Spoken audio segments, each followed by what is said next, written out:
पूजा पाठ करते समय ध्यान रखने योग्य जरूरी बातें। हिंदू धर्म में पूजा पाठ को बड़ा महत्व दिया गया है और रोज भगवान की पूजा को अनिवार्य बताया गया है। लोग इसका पालन भी करते हैं, लेकिन कई बार देखा गया है कि कुछ लोग हमेशा इस बात की शिकायत करते हैं कि वे पूजा तो कर रहे हैं, लेकिन उनका पूजा का सही फल नहीं मिल रहा है। दिन रात भगवान के नाम को जपते हैं, लेकिन भगवान उनकी प्रार्थना नहीं सुनते हैं।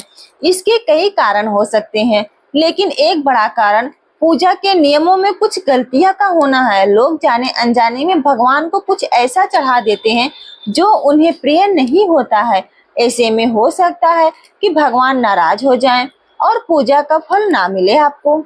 इसलिए हम आपको बताने जा रही हूँ कि पूजा पाठ करते समय आपको किन किन बातों का विशेष ध्यान रखना चाहिए। लेकिन उससे पहले अगर आप भी चाहते हैं कि माता लक्ष्मी का आशीर्वाद आप पर सदैव बना रहे, तो इस वीडियो को एक लाइक करके और चैनल को सब्सक्राइब भी कर लें और कमेंट बॉक्स में जय श्री श्याम जय माँ लक्ष्मी जरूर लिखें। नंबर 1, किसी भी भगवान की पूजन में उसका आवाहन करना या आमंत्रित करना, ध्यान करना, आसन देना, स्नान करवाना, धूप दीप जलाना, अक्षत या चावल, कुमकुम, चंदन, पुष्प या फूल, प्रसाद आदि अनिवार्य रूप से होना चाहिए। नंबर 2, पूजन में पान का पत्ता भी रखना चाहिए। ध्यान रखें, पान के पत्ते के साथ साथ इलायची, लौंग, मूलकंद आदि भी चढ़ाना चाहिए। पूरा बना हुआ पान चढ़ाएंगे तो श्रेष्ठ रहेगा। नंबर 3, देवी देवताओं को हार, फूल, पत्तियां आदि अर्पित करने से पहले एक बार साफ पानी से अवश्य धो लेना चाहिए। नंबर 4, सभी प्रकार के पूजा में विशेष रूप से चढ़ाया जाता है। पूजन के लिए ऐसे चावल का उपयोग करना चाहिए जो अखंडित पूरे चावल हो, यानी टूटे चावल ना हो। चावल चढ़ाने से पहले इन्हें हल्दी से पीला करना बहुत ही शुभ माना गया है। इसके लिए थोड़े से पानी में हल्दी घोल लें और उस घोल में चावल को डुबोकर पीला किया जा सकता है। नंबर 5, पूजन करने पर इस बात का विशेष ध्यान रखें कि पूजा के बीच दीपक का बुझना नहीं चाहिए। ऐसा होने पर पूजा का पूर्ण फल प्राप्त नहीं होता है। नंबर 6, भगवान विष्णु को प्रसन्न करने के लिए पीले रंग का रेशमी कपड़ा चढ़ाना चाहिए। माता दुर्गा, सूर्य देव व श्री गणेश को प्रसन्न करने के लिए लाल रंग का, भगवान शिव को प्रसन्न करने के लिए सफेद रंग का वस्त्र अर्पित करना चाहिए। नंबर 7, किसी भी प्रकार के पूजन में कुल देवता, कुल देवी, घर के वास्तु देवता, ग्राम देवता आदि का ध्यान करना भी आवश्यक है। इन सभी का पूजन आवश्यक रूप से करना चाहिए। नंबर 8, पूजन में हम जिस आसन पर बैठते हैं उसे पैरों से इधर उधर खिसकाना नहीं चाहिए। आसन को हाथों से ही खिसकाना चाहिए। नंबर 9, यदि आप प्रतिदिन घी का एक दीपक घर में भी जलाते हैं तो घर के कई वास्तु दोष दूर हो जाते हैं। नंबर 10, सूर्य, गणेश, दुर्गा, शिव और विष्णु ये पंचदेव कहलाते हैं। इनकी पूजा सभी कार्यों में अनिवार्य रूप से की जानी चाहिए। प्रतिदिन पूजन करते समय इन पंचदेव का ध्यान करना चाहिए। इससे लक्ष्मी कृपा और समृद्धि प्राप्त होती है। नंबर 11, तुलसी के पत्तों को 11 दिनों तक बासी नहीं माना जाता है। इसकी पत्तियों पर हर रोज जल छिड़क कर उन भगवान को अर्पित किया जा सकता है। तुलसी के पत्तों को बिना स्नान किए तोड़ना नहीं चाहिए। शास्त्रों के अनुसार यदि कोई व्यक्ति बिना नहाए तुलसी के पत्तों को तोड़ता है तो पूजा में ऐसे पत्ते भगवान द्वारा स्वीकार नहीं किए जाते हैं। नंबर 12, दीपक हमेशा भगवान के प्रतिमा के ठीक सामने ही लगाना चाहिए। कभी कभी भगवान के प्रतिमा के सामने दीपक ना लगाकर इधर उधर लगाया जाता है, जबकि यह सही नहीं है। अगला संकेत, घी के दीपक के लिए सफेद रुई का ही उपयोग किया जाना चाहिए, जबकि तेल के दीपक के लिए लाल धागे की बत्ती श्रेष्ठ बताई गई है। नंबर 14, पूजन में कभी खंडित दीपक नहीं जलाना चाहिए। धार्मिक कार्यों में खंडित सामग्री शुभ नहीं मानी जाती है। नंबर 15, शिव जी को बिल्व पत्र अवश्य चढ़ाएं और किसी भी पूजा में मनोकामना की सफलता के लिए अपनी इच्छा के अनुसार भगवान को दक्षिणा अवश्य चढ़ानी चाहिए, दान करना चाहिए। दक्षिणा अर्पित करते समय अपने दोषों को छोड़ने का संकल्प लेना चाहिए।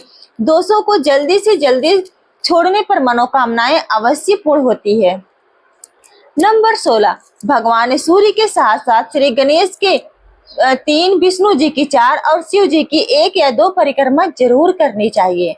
नंबर 17, घर में या मंदिर में जब भी कोई विशेष पूजा करें तो अपने इष्ट देव के साथ साथ स्वस्तिक, कलश, नवग्रह देवता, पंचलोक, षोडश मातृका, सप्त मातृका का पूजन अनिवार्य रूप से किया जाना चाहिए।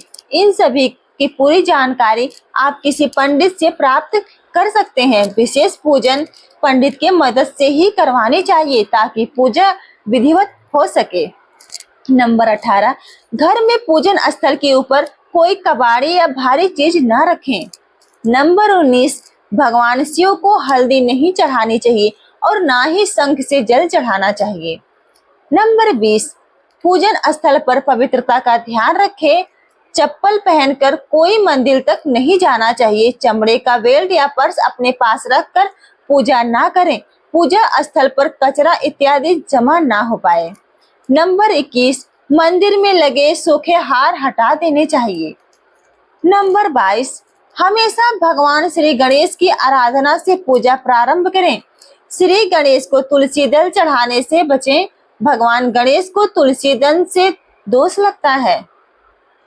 नंबर 23, शिव शंभू को कभी भी केतकी का फूल नहीं चढ़ाना चाहिए। पौराणिक कथाओं के अनुसार भगवान शिव को केतकियों को श्राप दिया था, इसलिए भगवान शिव को यह फूल नहीं चढ़ाना चाहिए, वरना प्रेमियों के काम बिगड़ सकते हैं।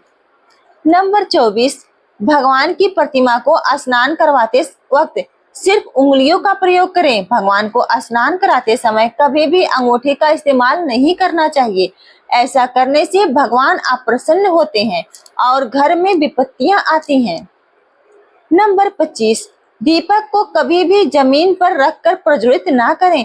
ऐसा करने से धन की बर्बादी होती है और घर में अशुद्धता आती है। नंबर 26, पूजा के वक्त अगरबत्ती का प्रयोग ना करें। ऐसा इसलिए क्योंकि इसे बांस के लकड़ियों के साथ बनाया जाता है और बांस के लकड़ियों का प्रयोग अंतिम संस्कार में किया जाता है, इसलिए इसे अशुभ माना गया है। नंबर 27, रविवार के दिन तुलसी के पत्ते तोड़ने से बचें। मान्यताओं के अनुसार रविवार के दिन तुलसी पत्ते को तोड़ने से भगवान विष्णु अप्रसन्न होते हैं। नंबर 28, भगवान शालिग्राम को कभी भी चावल अर्पित नहीं करना चाहिए। वास्तु शास्त्र के अनुसार ऐसा करने से दोष लगता है। नंबर 29, पूजा में गंदे कपड़े पहनकर ना बैठें। कभी भी गंदे कपड़े पहनकर पूजा स्थल में नहीं बैठना चाहिए, पूजा नहीं करनी चाहिए। मान्यताओं के अनुसार ऐसा करने से घर में दरिद्रता आती है। नंबर 30, पूजा के दौरान मन को साफ पवित्र रखें। कभी भी पूजा करते समय मन को दूषित नहीं रखना चाहिए। कहा जाता है कि पूजा के दौरान मन में बुरे ख्याल रखने से पूजा का फल प्राप्त नहीं होता है। नंबर 31, पूजा में इस्तेमाल किए गए फूल अगर सूख जाएं तो उन्हें कभी फेंके नहीं। सूखे हुए फूलों को किसी पवित्र नदी में प्रवाहित कर दें। नंबर 32, शास्त्रों के अनुसार देवी देवताओं का पूजन दिन में 5 बार करना चाहिए। सुबह 5 से 6 बजे ब्रह्म मुहूर्त में पूजन आरती होनी चाहिए। इसके बाद रात 9 बजे से 10 बजे तक दूसरी बार का पूजन, दोपहर में तीसरी बार का पूजन करना चाहिए। इस पूजन के बाद भगवान को शयन कराना चाहिए। शाम के समय में 4-5 बजे उन पूजन आरती, रात को 8-9 बजे शयन आरती करना चाहिए। जिन घरों में नियमित रूप से 5 बार पूजन किया जाता है वहां सभी देवी देवताओं का वास होता है और ऐसे घरों में धन धान्य की कोई कमी नहीं होती है। नंबर 33, प्लास्टिक की बोतल में या किसी अपवित्र धातु में गंगा जल नहीं रखना चाहिए। अपवित्र धातु जैसे एल्युमिनियम, लोहे से बने बर्तन में गंगा जल नहीं रखना चाहिए। गंगा जल तांबे के बर्तन में ही रखना शुभ होता है। नंबर 34, स्त्रियों को और अपवित्र अवस्था में पुरुष को शंख नहीं बजाना चाहिए। यह इस नियम का पालन नहीं किया जाता है तो जहां शंख बजाया जाता है वहां से देवी लक्ष्मी चली जाती है। नंबर 35, मंदिर और देवी देवताओं की मूर्ति के सामने कभी भी पीठ दिखाकर नहीं बैठना चाहिए। नंबर 36, किसी भी पूजा में मनोकामना की सफलता के लिए दक्षिणा अवश्य चढ़ानी चाहिए। दक्षिणा अर्पित करते समय अपने दोषों को छोड़ने का संकल्प लेना चाहिए। दोषों को जल्दी से जल्दी छोड़ने पर मनोकामनाएं अवश्य ही पूर्ण होती हैं। नंबर 37, आमतौर पर फूलों को हाथों में रखकर हाथों से भगवान को अर्पित किया जाता है। ऐसा नहीं करना चाहिए। फूल चढ़ाने के लिए फूलों को किसी पवित्र पात्र में रखना चाहिए और इसी पात्र में से लेकर देवी देवताओं को अर्पित करना चाहिए। नंबर 38, हमेशा इस बात का ध्यान रखें कि कभी भी दीपक से दीपक नहीं जलाना चाहिए।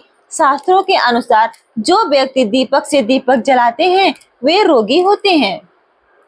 नंबर 39, भगवान की आरती करते समय ध्यान रखें ये बातें। भगवान के चरणों की 4 बार आरती करें, नाभि की 2 बार और मुख की 1 या 3 बार आरती करें। इस प्रकार भगवान के समस्त अंगों की कम से कम 7 बार आरती करनी चाहिए।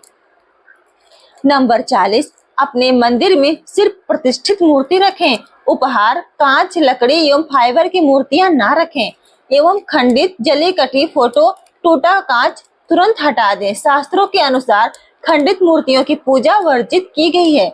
जो भी मूर्ति खंडित हो जाती है उसे पूजा के स्थल से हटा देना चाहिए और किसी पवित्र बहती नदी में प्रवाहित कर देना चाहिए।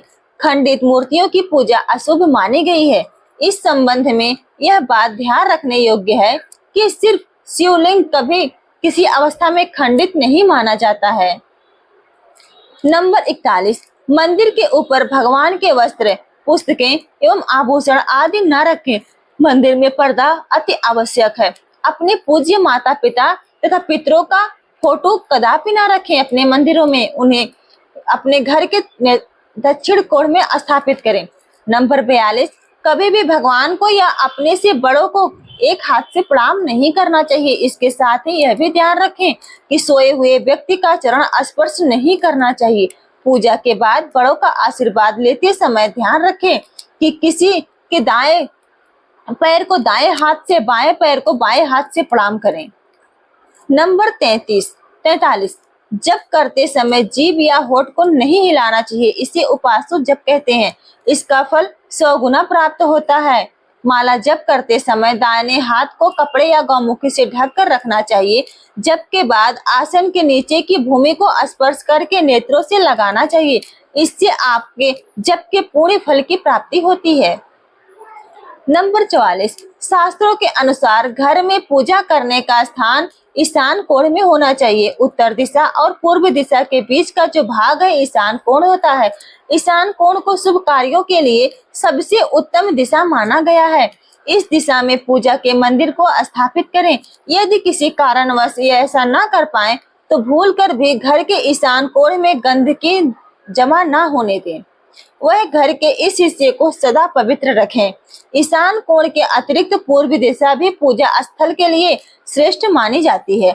इसलिए आप घर में ईशान कोण व पूर्व दिशा दोनों में से जहां भी सुविधाजनक रूप से आप पूजा स्थल की स्थापना कर सकते हैं। नंबर 45, पूजा स्थल में गणेश जी की स्थापना अवश्य करें। इसके लिए एक सुपारी पर लाल धागा मौली को लपेट लें और कुमकुम से तिलक कर एक कटोरी में थोड़े से चावल रखकर स्थापित करें। नंबर 46, पूजा स्थल में एक कोने में एक तांबे के छोटे से लोटे में जल को पूजा स्थल में अवश्य रखना चाहिए। प्रतिदिन इस पात्र का जल अवश्य बदलना चाहिए। वह पुराने जल को किसी पौधे के पास डाल सकते हैं।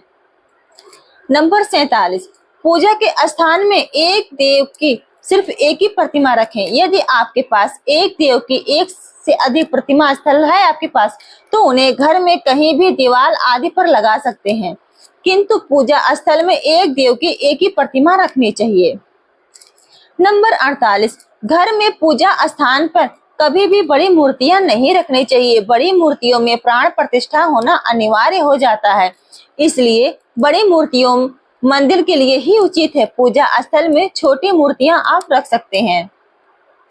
नंबर 49, पूजा करने के स्थान पर भूल कर भी अपने पितृदेव, स्वर्गीय माता पिता या गुरु की फोटो ना लगाएं, उनका स्थान अलग रखें। नंबर 50, पूजा स्थल में कूड़ा कचरा एकत्रित ना होने दें, प्रतिदिन पूजा घर की सफाई करें। नंबर 51, अगर आपने पूजा घर में कोई मूर्ति की स्थापना की हुई है तो ध्यान दें कि मूर्ति का कोई भी हिस्सा खंडित नहीं होना चाहिए। मूर्ति खंडित होने पर तुरंत उसे वहां से हटा देना चाहिए। खंडित मूर्ति को बहते जल में विसर्जित कर सकते हैं। नंबर 52, पूजा के समय यदि संभव हो तो शुद्ध देसी घी गाय का ही प्रयोग करें।